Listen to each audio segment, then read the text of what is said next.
మే 13న జరగబోతున్నటువంటి general ఎలక్షన్స్‌లో భాగంగా జమిలీ ఎన్నికలు అంటే ఒకేసారి పార్లమెంట్‌కి, అసెంబ్లీకి రెండిటికి కలిపి ఒకేసారి మనకి ఎలక్షన్లు జరుగుతున్నాయి. వాటికి సంబంధించి 12వ తారీఖు సాయంత్రం పోలింగ్ స్టేషన్‌కి చేరుకున్న తర్వాత నెక్స్ట్ రోజు మార్నింగ్ నుంచే మనకి పోలింగ్ ప్రాసెస్ మాక్ పోల్‌తో స్టార్ట్ అవుతుంది కాబట్టి, ఆ ముందు రోజు సాయంత్రమే పోలింగ్ స్టేషన్ ఏర్పాటు చేసేసుకోవాలి. సో, ఈ జమిలీ ఎన్నికలకు సంబంధించి పోలింగ్ స్టేషన్‌ని ఎలా ఏర్పాటు చేసుకోవాలి? అట్లాగే ఓటు వేయడానికి వచ్చినటువంటి ఓటర్ ఎవరైతే ఉన్నారో వారిని గుర్తించడానికి ఎలక్షన్ కమిషన్ ఆఫ్ ఇండియా వాళ్ళు ఒక 13 ఐడెంటిటీ కార్డ్స్ ఏవైతే ఉన్నాయో వాటిని ఇష్యూ చేశారు. ఆ 13 రకాల గుర్తింపు కార్డులు ఏంటివి అనే విషయం కూడా వాటి గురించి కూడా మనం ఈరోజు వీడియోలో ఒకసారి చూద్దాం. సో, మొదటిసారి కనుక ఎవరైనా ఛానల్ చూస్తూ ఉంటే ఛానల్ని సబ్స్క్రైబ్ చేసుకోండి. వీడియో కనుక నచ్చితే లైక్ చేయండి. అట్లాగే మీ ఫ్రెండ్స్కి షేర్ చేయండి. ముందుగా మనం పోలింగ్ రోజు పోలింగ్ స్టేషన్ యొక్క లేఅవుట్ ఒకసారి చూస్తే అంటే ఆ ముందు రోజు మనం పోలింగ్ స్టేషన్ని ఎలా ఏర్పాటు చేసుకోవాలి అన్నదానికి ఒకసారి లేఅవుట్ పిక్చర్ ఒకసారి మనకు చూస్తే ఇక్కడ ఇదే మనకి కేటాయించినటువంటి పిఎస్ అని చెప్పేసి కనుక అనుకుంటే మనకి ఇచ్చినటువంటి రూమ్ కానీ బిల్డింగ్ కానీ ఏదైతే ఉందో దానిలో ఉన్నటువంటి స్పేస్ని బట్టి మనం పిఎస్ని ఏదైతే ఉందో దాన్ని అరేంజ్ చేసుకోవాలి. అంటే స్టేషన్ యొక్క లేఅవుట్ ఏదైతే ఉందో దాన్ని అరేంజ్ చేసుకోవాలి. ఒకవేళ మనకి కేటాయించినటువంటి పోలింగ్ స్టేషన్ కనుక 2 డోర్లు కనుక ఉంటే ఓటర్స్ ఎవరైతే ఉన్నారో వాళ్ళు రావడానికి ఒకటి, నెక్స్ట్ అట్లాగే ఓటు వేసి వెళ్ళిపోవడానికి ఇంకొక డోర్ ఏదైతే ఉందో దాన్ని మనం అలా ఉపయోగించుకోవచ్చు.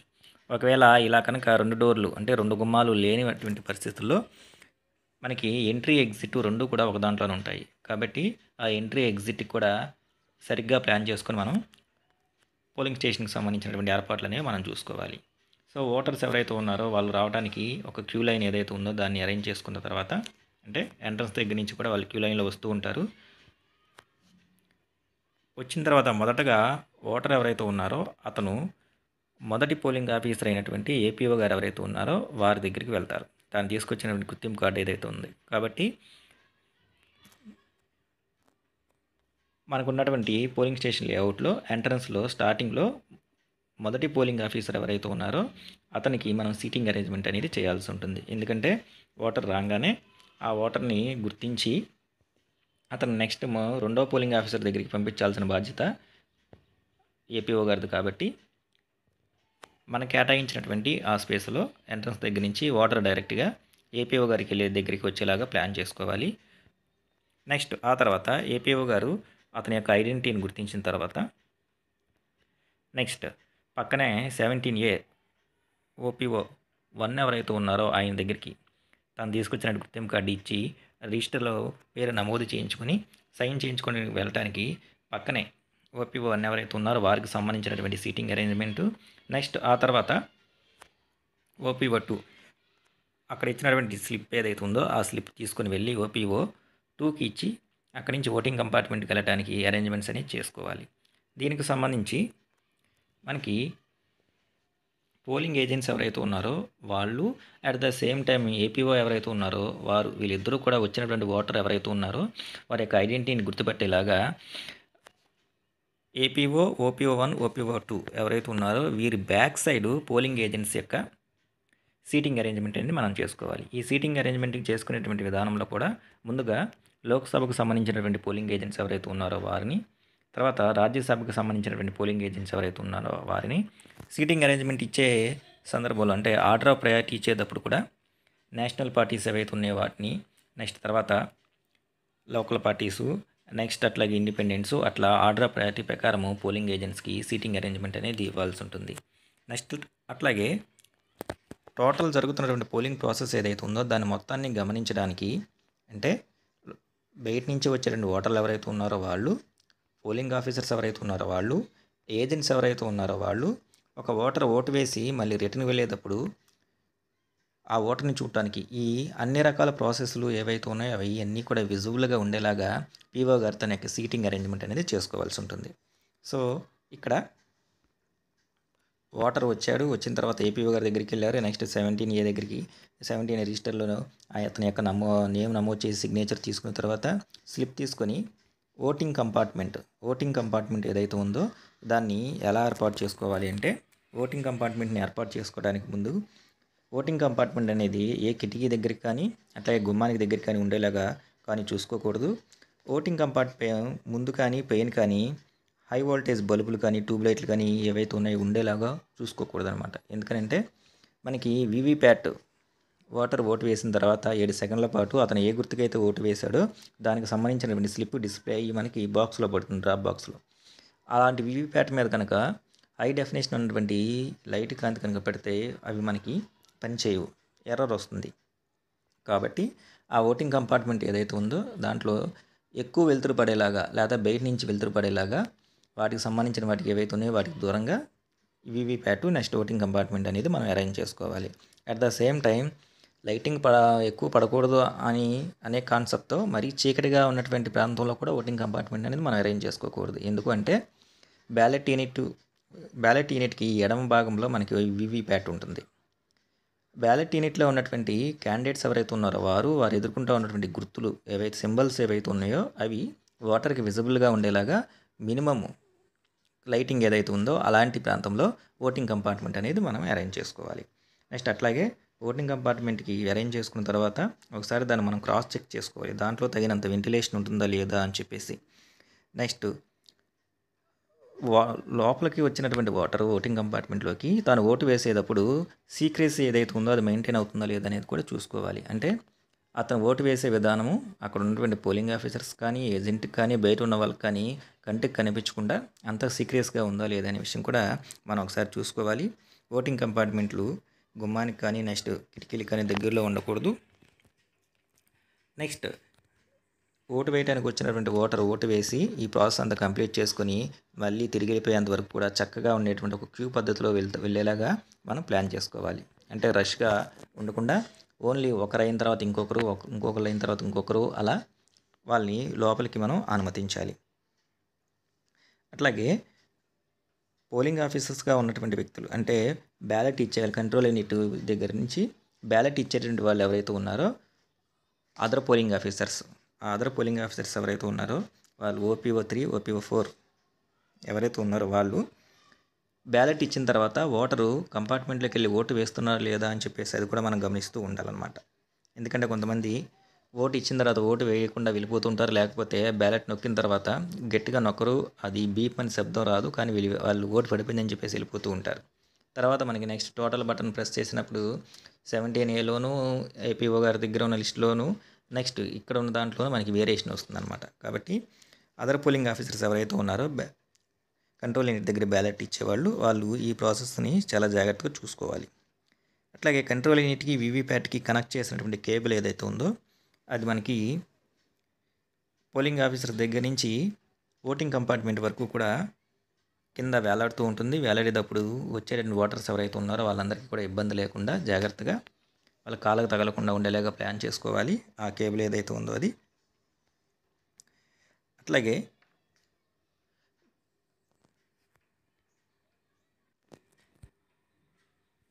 ఇప్పుడు ఒకసారి మనం జమిలీ ఎన్నికలు అంటే ఒకేసారి అట్ ఏ టైం లోక్సభకి అసెంబ్లీకి ఓటింగ్ జరిగేటప్పుడు రెండింటికి సంబంధించి ఓటింగ్ కంపార్ట్మెంట్కి సంబంధించి మనం పోలింగ్ స్టేషన్ని ఎలా ఏర్పాటు చేసుకోవాలనేది ఒకసారి చూద్దాం. ఇదే మనకి కేటాయించినటువంటి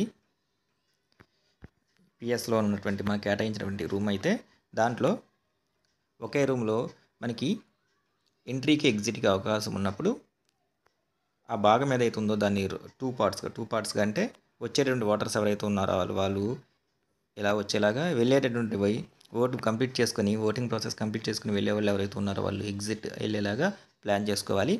డైరెక్ట్గా వచ్చినటువంటి ఓటరు పోలింగ్ ఆఫీసర్ 1 అయినటువంటి APO గారి దగ్గరికి రావాలి. అక్కడి నుంచి పోలింగ్ ఆఫీసర్ 2 ఎవరైతే ఉన్నారో వారి దగ్గరికి వెళ్ళి సైన్ చేసి ఇండివిజువల్ ఇంకా ఏదైతే ఉందో అది తీసుకుని నెక్స్ట్ అదర్ పోలింగ్ ఆఫీసర్ 3, 4కి వెళ్ళిన తర్వాత నెక్స్ట్ ఓటింగ్ కంపార్ట్మెంట్లో ఫస్ట్ పార్లమెంట్కి సంబంధించినటువంటి ఓటు ఇస్తాం కాబట్టి ఆ కంపార్ట్మెంట్ లోపలికి వెళ్ళి ఓటు వేసిన తర్వాత ఆయన మళ్ళీ బయటకు వచ్చి నెక్స్ట్ అసెంబ్లీకి సంబంధించినటువంటి పోలింగ్ ఆఫీసర్ దగ్గరికి వెళ్ళి స్లిప్ ఆయనకి ఇచ్చేసి అక్కడి నుంచి అసెంబ్లీకి ఏర్పాటు చేసినటువంటి ఓటింగ్ కంపార్ట్మెంట్ ఏదైతే ఉందో అక్కడికి వెళ్ళి అక్కడ ప్రాసెస్ ఏదైతే ఉందో వెళ్ళి ఓటు వేసి తిరిగి ప్రిసైడింగ్ ఆఫీసర్స్ గారు ఎవరైతే ఉన్నారో ఆయన యొక్క సీటింగ్ అరేంజ్మెంట్ ముందు నుంచి ఇలా ఎగ్జిట్ బయటికి వెళ్ళేలాగా ప్లాన్ చేసుకోవాలన్నమాట. ఈ ప్రాసెస్ అంతా కూడా పోలింగ్ ఆఫీసర్స్ వెనకాల లోక్సభకి అట్లాగే అసెంబ్లీకి సంబంధించి పోలింగ్ ఏజెంట్స్ ఎవరైతే ఉన్నారో వాళ్ళందరూ కూడా ఈ ప్రాసెస్ అంతా గమనించేలాగా పోలింగ్ ఆఫీసర్స్ వెనకాల వాళ్ళకి సీటింగ్ అరేంజ్మెంట్ అనేది మనం చేయాల్సి ఉంటుంది. అంటే ఒకటి బాగా గమనిస్తే ప్రిసైడింగ్ ఆఫీసర్ ఎవరైతే ఉన్నారో వాళ్ళు లోపలికి ఓటర్ వచ్చిన దగ్గర నుంచి ఈ polling process total voting process మొత్తాన్ని కంప్లీట్ చేసుకుని వెళ్ళేంత వరకు కూడా ఓటరు ప్రిసైడింగ్ ఆఫీసర్స్కి విజిబుల్గా ఉంటారు. నెక్స్ట్ పోలింగ్ ఆఫీసర్ చేసేటువంటి డ్యూటీ ఆయనకి విజిబుల్గా ఉండేలాగా ఉండాలి. At the same time back side ఉన్నటువంటి పోలింగ్ ఏజెంట్స్ ఎవరైతే ఉన్నారో వారు ఏం చేస్తున్నారు అనేది కూడా ప్రిసైడింగ్ ఆఫీసర్ ఎవరైతే ఉన్నారో వాళ్ళకి విజిబుల్గా ఉండేలాగా ఆయన యొక్క సీటింగ్ అరేంజ్మెంట్ ఏదైతే ఉందో దాన్ని మనం చేసుకోవాల్సి ఉంటుంది. ఈ విధంగా జమిలీ ఎన్నికలకు సంబంధించి మనకున్నటువంటి ప్లేస్లోనే స్పేస్ని బట్టి ఎంట్రీ ఎగ్జిట్ ఒకేలా ఉన్నా సరే మనం పోలింగ్ స్టేషన్ యొక్క లేఅవుట్ ఏదైతే ఉందో అసెంబ్లీకి పార్లమెంట్కి పోలింగ్ ఏజెంట్స్ నెక్స్ట్ మన యొక్క స్టాఫ్ ఎవరైతే ఉన్నారో వాళ్ళకి at the same time PO గారు ఎవరైతే ఉన్నారో వాళ్ళకి ఉన్న ప్లేస్ని బట్టి కొంచెం గ్యాప్ ఇచ్చుకుంటూ నెక్స్ట్ అట్లాగే అట్ ద సేమ్ టైం అన్నిటికన్నా బాగా ముఖ్యమైనటువంటి అంశం ఏంటంటే ఓటింగ్ కంపార్ట్మెంట్స్ ఏవైతే ఉన్నాయో అవి సీక్రెసీ ఆఫ్ ఓటింగ్ ఏదైతే ఉందో దాన్ని మెయింటైన్ చేస్తూ ఓటర్ ఎవరైతే ఉన్నారో అతనికి ఎటువంటి పరిస్థితుల్లో ఇబ్బంది కలగకుండా ఓటింగ్ ప్రాసెస్ అనేది కంప్లీట్ అయ్యేలాగా మనం మన యొక్క పోలింగ్ స్టేషన్ ఏదైతే ఉందో దాని యొక్క నిర్మాణాన్ని మనం ఏర్పాటు చేసుకోవాల్సి ఉంటుంది.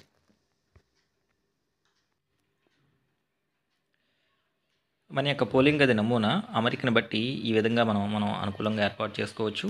దాన్ని ఒకసారి గమనిస్తే ప్రిసైడింగ్ ఆఫీసర్ ఎవరైతే ఉన్నారో ఆయన నెక్స్ట్ మార్క్డ్ కాపీ నిర్వహించేటటువంటి ఓటర్లను గుర్తించేటటువంటి ఏపీ గారు ఎవరైతే ఉన్నారో ఆయన యొక్క సీటింగ్ అరేంజ్మెంట్ ఇది. తర్వాత పోలింగ్ ఆఫీసర్ ఎవరైతే ఇండిలిబుల్ ఇంక్కి అట్లాగే 17A రిజిస్టర్ ఏదైతే ఉందో దానికి ఇన్ఛార్జ్ అయినటువంటి వ్యక్తి ఎవరైతే ఉన్నారో ఆయన ఏపీ గారు పక్కన ఉంటారు OPO2. తర్వాత వచ్చేసరికి polling officer water slips to మనకి తెలుపు ఏవైతే ఉందో దానికి సంబంధించిన ఆయన. నెక్స్ట్ తర్వాత పోలింగ్ ఆఫీసర్ వైట్ స్లిప్స్ అంటే లోక్సభకు సంబంధించిన వ్యక్తి ఎవరైతే ఉన్నారో ఆయన. నెక్స్ట్ ఫస్ట్ లోక్సభకు సంబంధించినటువంటి ఓటింగ్ కంపార్ట్మెంట్కి వెళ్ళి ఓటు వేసి నెక్స్ట్ మళ్ళీ ఓటర్ ఇలా వచ్చేసి నెక్స్ట్ OPO దగ్గరికి వెళ్ళి అసెంబ్లీకి సంబంధించినటువంటి స్లిప్ ఇచ్చేసి మళ్ళీ అసెంబ్లీకి ఏర్పాటు చేసిన కంపార్ట్మెంట్ ఏదైతే ఉందో అది ఓటు వేసి మళ్ళీ PO గారి ముందు నుంచి ఇలా బయటికి వెళ్తూ ఉంటారు అనమాట. ఈ ప్రాసెస్ మొత్తాన్ని కూడా PO గారు చూస్తూ ఉంటారు. నెక్స్ట్ అట్లాగే ఒకసారి బ్యాక్ సైడ్ గమనిస్తూ ఉంటే ఇక్కడ మనకి లోక్సభకు సంబంధించిన ఏజెంట్స్ అసెంబ్లీకి సంబంధించిన ఏజెంట్స్ ఎవరైతే ఉన్నారో వాళ్ళ యొక్క సీటింగ్ అరేంజ్మెంట్ అనేది ఇక్కడ చేయడం జరిగింది. కాబట్టి ఇదే విధంగా మనకు కేటాయించినటువంటి పోలింగ్ గది ఏదైతే ఉందో దానిలో ఈ విధంగా కనుక మనం పోలింగ్ స్టేషన్ కనుక ఏర్పాటు చేసుకుంటే ఇబ్బంది లేకుండా పోలింగ్ ఏదైతే ఉందో అది మనకి ప్రశాంతంగా జరుగుతుంది.